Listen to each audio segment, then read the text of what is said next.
আসসালামু আলাইকুম প্রিয় বন্ধুরা, আমি এই মুহূর্তে জগন্নাথপুর যাচ্ছি। আপনারা দেখতে পাচ্ছেন বাইরে বৃষ্টি হচ্ছে। আমি এই মুহূর্তে গাড়ির ভিতরে আছি। আপনারা দেখতে পাচ্ছেন অসাধারণ যে রাস্তার ভিউ, জগন্নাথপুর বাজারে যাওয়ার অসাধারণ রাস্তার ভিউ। দুই পাশে প্রচুর গাছ, আর বৃষ্টি হলে অসাধারণ প্রকৃতি লাগে। তো প্রিয় বন্ধুরা, আপনারা দেখতে পাচ্ছেন এটা হচ্ছে জগন্নাথপুর যাওয়ার যে রাস্তা। ডাবর এই মুহূর্তে ডাবরের ব্রিজের খুব কাছাকাছি চলে আসছি।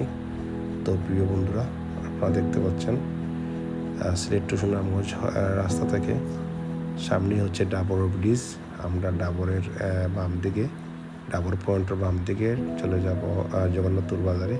তো প্রিয় বন্ধুরা, আপনারা দেখতে থাকুক রাস্তার দুপাশের যে অসাধারণ ভিউ। আপনারা দেখতে পাচ্ছেন সেই মহাসিং নদীর উপরে নির্মিত যে সেতু বা ডাবরের যে ব্রিজ বলা হয়, আপনারা জানেন ডাবরের ব্রিজ। আমরা এই মুহূর্তে ডাবরের ব্রিজে আছি, দেখতে পাচ্ছেন। তো প্রিয় বন্ধুরা, এটা মূলত মহাসিং নদীর উপরে এটি নির্মিত ব্রিজ। তো প্রিয় বন্ধুরা, আপনারা দেখতে থাকা আমরা এই মুহূর্তে জগন্নাথপুর বাজারে যাচ্ছি।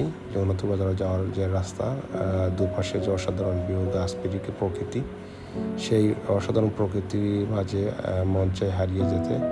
তো প্রিয় বন্ধুরা, আসলে চোখ জুড়িয়ে যায়।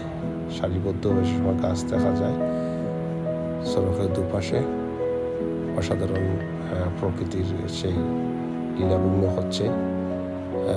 ডাবর থেকে জগন্নাথপুরের বাজারের যে রাস্তার দুপাশে গাছ আর গাছ, আসলে সত্যি অসাধারণ লাগে। প্রকৃতি যেমন অন্যরকম মনে প্রশান্তি মিলে। আপনারা দেখতে পাচ্ছেন সেই সারিবদ্ধ গাছ, এটা জগন্নাথপুর যাওয়ার পথে।